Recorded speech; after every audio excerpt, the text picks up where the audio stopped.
नमः शिवाय। Good morning यानी सुबह की नमस्कार।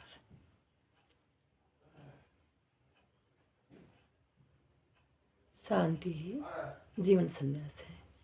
आत्मज्ञान यानी ब्रह्मा ज्ञान। अच्छा लगे तो सब्सक्राइब भी करें और शेयर भी करें और लाइक भी करें और कमेंट में ज़रूर लिखें। नमः शिवाय।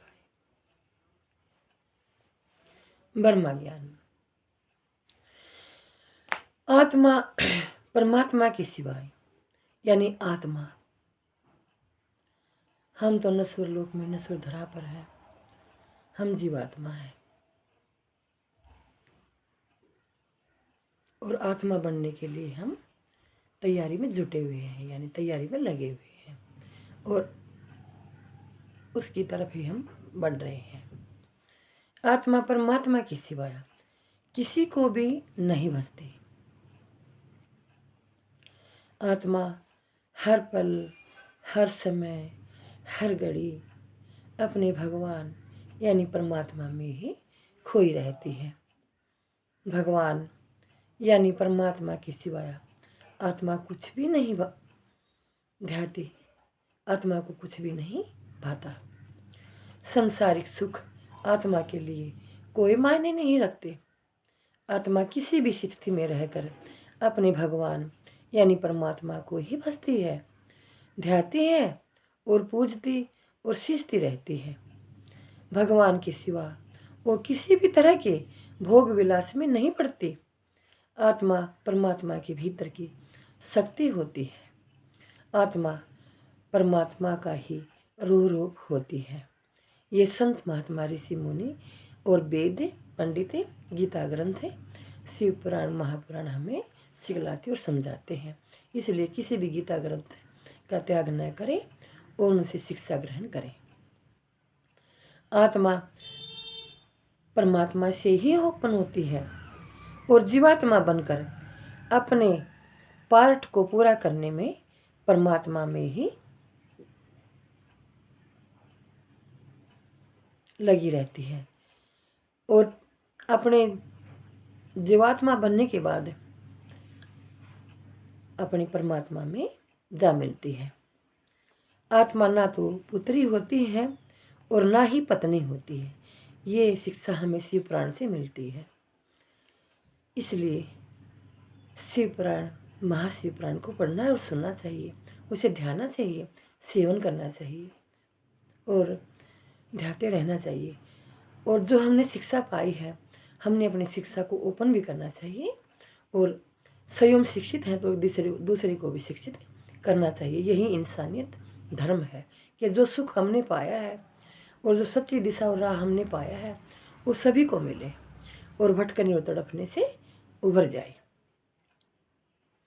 आत्मा ना तो पुत्री होती है और ना ही पत्नी होती है। ये कहना हमारे बड़ों का है, यानी हमारे पिताश्री का भी ज्ञान है और हमारी दादी जी का भी ज्ञान है, जो हमने भी जाना और आज मैंने ओपन किया है, जो आप सब तक पहुंच रहा है। और आप भी एक दूसरे को शेयर करें ताकि सब तक पहुंच जाए और सततता से हम सब इंसान अवगत हो यानी वाकिफ हुए। हमारे पिताश्री कहते हैं कि आत्मा जब जीवात्मा बनती है तो जैसे परम धाम से चलकर आती है, जिन राहों से आती है उन्हीं राहों से वो जाती है।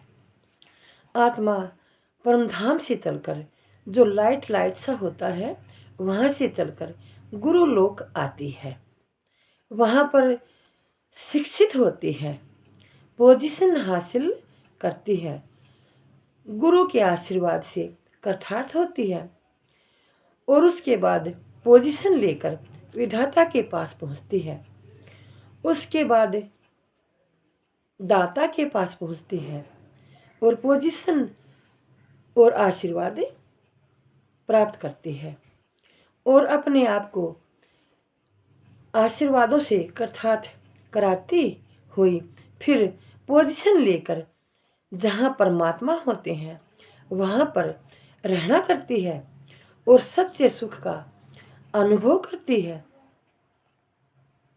परम ब्रह्मा परमात्मा के सहयोग से, उसके आशीर्वाद से वो जीवात्मा लोक में पहुंचती है और अपने फर्ज को पूरा करने में लग जाती है और इतिहास बनते रहते हैं।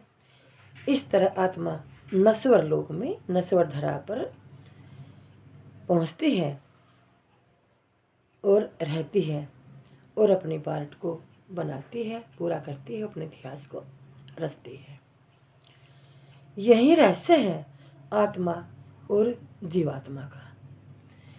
इस सत्य को जानने के लिए शिव पुराण पढ़ें, महाशिव पुराण पढ़ें, उसे शिक्षा ग्रहण करें और अपने बुजुर्गों से भी शिक्षा ग्रहण करें, उनकी बात सुने, उनकी मन की बात सुने और भारतवर्ष को टिकाऊ और मजबूत बनाए, अपने संस्कारों को, अपनी संस्कृति और परंपराओं को मजबूत बनाए, मजबूती दे। नमस्तुते नमस्तुते नमस्तुते। और सृष्टि चक्र को चलने में अपना सहयोग रखें। नमस्कार।